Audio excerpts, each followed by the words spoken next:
तो सभी व्यूवर्स को नमस्कार। व्यूवर्स, मैं डॉक्टर पवन ओबराय आप सभी का अपने YouTube channel study with doctor Pawan Oberoi पे स्वागत करता हूं। तो बहुत इंपॉर्टेंट वीडियो है स्टूडेंट्स, क्योंकि ये देखिए क्वेश्चन पेपर है आपका 2022 का। तो ये माइनर का पेपर है। ऐसे स्टूडेंट्स जिन्होंने अपने माइनर के पेपर में इकोनॉमिक्स लिया है, बेसिक इकोनॉमिक्स लिया है, तो उनका माइनर इलेक्टिव का जो पेपर है, चाहे तो आप फर्स्ट सेमेस्टर में दे दें, चाहे तो आप सेकंड सेमेस्टर में दे दें। तो कुछ क्वेश्चन पेपर्स मैंने अरेंज किए हैं, तो सोचा कि आपको मैं अपलोड कर दूं आपके लिए, ताकि आपको हेल्प हो सके। तो पहली बात तो बच्चों ये समझ लेना, ये क्वेश्चन पेपर तो चौधरी चरण सिंह यूनिवर्सिटी मेरठ का है, लेकिन पूरे उत्तर प्रदेश में या जो है जहाँ कहीं भी आपके उत्तर प्रदेश में NEP 2020 चल रही है, तो पूरे उत्तर प्रदेश के बच्चों के लिए बहुत ही इम्पॉर्टेंट वीडियो है।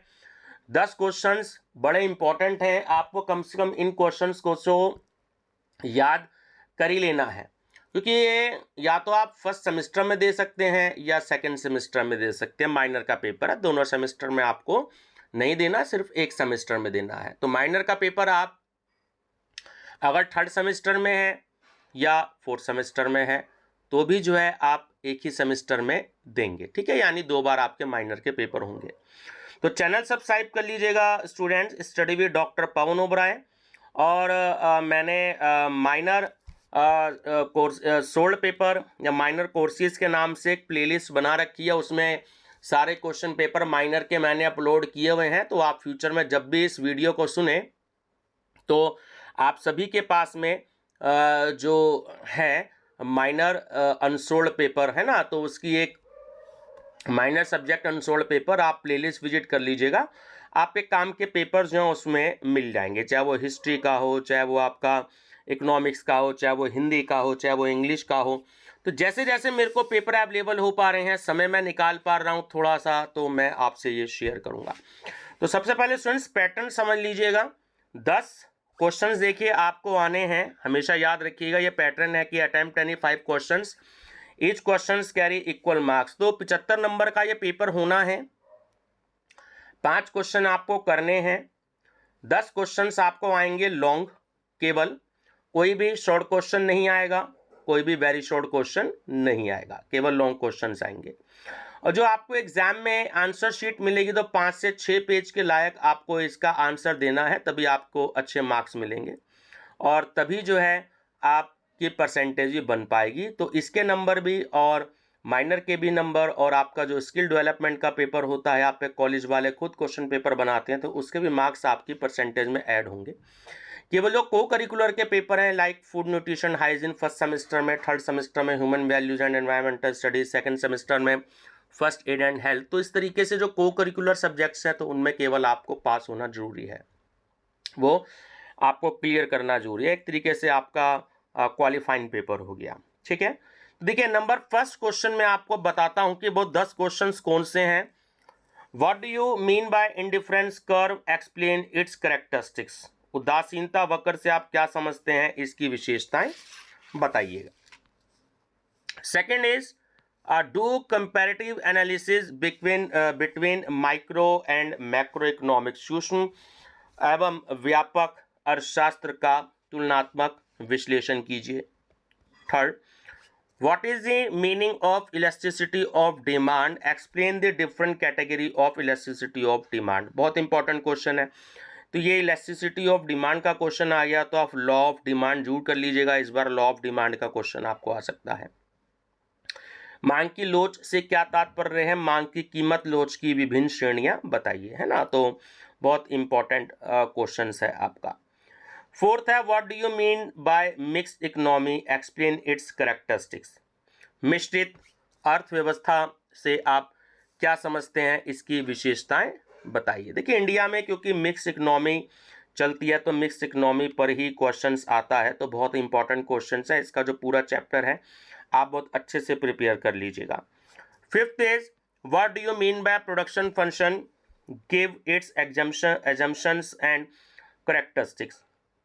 उत्पादन फलन से आप क्या समझते हैं, इसकी मान्यताएं एवं विशेषताएं बताइए, है ना। तो देखिए जो आपका प्रोडक्शन फंक्शन में आपका लॉ ऑफ वेरिएबल प्रोपोर्शन वाला जो क्वेश्चन है उसको आप जरूर प्रिपेयर कर लीजिएगा, हर साल आता है, बहुत इंपॉर्टेंट क्वेश्चन है।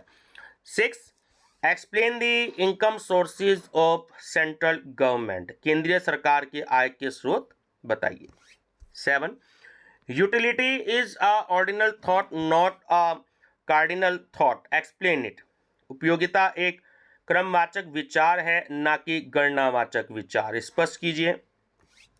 8, what is meant by monopolistic competition, explain its characteristics, एकाधिकारात्मक प्रतियोगिता से क्या तात्पर्य है, इसकी विशेषताएं बताइए। देखिए students, perfect competition, imperfect competition है। इनपरफेक्ट कंपटीशन ये आपका मोनोपोलिस्टिक कंपटीशन होता है, तो आपका ओलिगोपोली हो गया, मोनोपोली हो गया, तो ये 4 आप जरूर याद करके जाइएगा।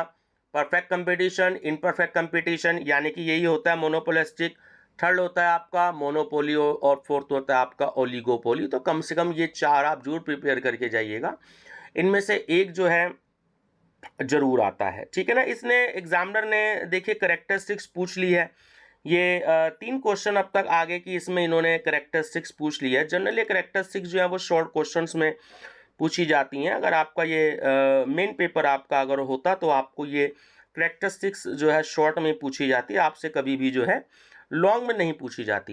तो आप क्वेश्चंस ये पूछ लिया जाता है कि एकाधिकारात्मक प्रतियोगिता के अंतर्गत कीमत निर्धारण जो है, प्राइस डिटर्मिनेशन जो है वो किस प्रकार किया जाता है, तो ये लॉन्ग क्वेश्चन मेन बनता है। क्योंकि माइनर का पेपर एक्चुअली बच्चों के लिए इजी रखा जाता है और वो थोड़ा सा डायग्राम वाला क्वेश्चन हो गया, डायग्राम के साथ टेबल और चार्ट भी बनते हैं, तो थोड़ा सा वो टिपिकल क्वेश्चंस हो जाता है। तो माइनर का मतलब कि हल्के क्वेश्चंस रखना, तो इसलिए एग्जामिनर ने जो है ये मान्यताएं और जो है विशेषताएं ये सारी चीज़ें पूछी हैं आपसे, ठीक है ना। तो 4 जरूर याद करके जाइएगा। क्वेश्चन नंबर 9 है आपका, evaluate the critical concept of consumer, उपभोक्ता की अवधारणा का आलोचनात्मक मूल्यांकन कीजिए। और 10th क्वेश्चन है आपका इसमें कि give the limitations of indifference curve analysis, it is superior to utility analysis, उदासीनता वक्र विश्लेषण की सीमाएं बताइए, क्या यह एक उपयोगिता विश्लेषण से श्रेष्ठ है। स्टूडेंट्स, बहुत सारे बच्चे परेशान हैं, मेरे पर अक्सर कमेंट आते हैं कि हमें इसके लिए स्टडी मटेरियल नहीं मिल पा रहा है, तो आप स्टडी मटेरियल ले सकते हैं। एक तो अंबिका पब्लिकेशंस का कुछ स्टडी मटेरियल है, तो वो आप ले सकते हैं, उसमें काफ़ी कुछ है। और अगर आपको शॉर्ट लगता है तो मैं आपको एक चीज़ बता दूं कि वैसे मैं कभी जो है हमेशा बच्चों को टेक्स्ट बुक्स के लिए ही मैं प्रेफर करता हूं। तो जो भी कोई आपकी लाइब्रेरी में टेक्स्ट बुक हो, क्योंकि ये पेपर या तो बीकॉम वाले लेंगे या बीएससी वाले लेंगे, है ना, बीए वालों के लिए तो ये पेपर नहीं है। तो आपकी लाइब्रेरी में कोई भी अच्छी टेक्स्ट बुक रखी हो इकोनॉमिक्स की, ठीक, तो जैसे संजय एसजीपीडी पब्लिकेशंस की अच्छी किताब है, उसमें टू दी पॉइंट मैटर है, और राजीव एसजीपीडी पब्लिकेशन की अच्छी किताब है, साहित्य भवन पब्लिकेशन की अच्छी किताबें आती हैं, तो आप अपनी लाइब्रेरी से इन किताबों को सजेस्ट कर सकते हैं। देखिए पढ़ना तो आपको पड़ेगा। आप कहें कि सर आप मॉडल पेपर बता दीजिए, तो मैं कभी भी मॉडल पेपर रेकमेंड नहीं करता हूँ।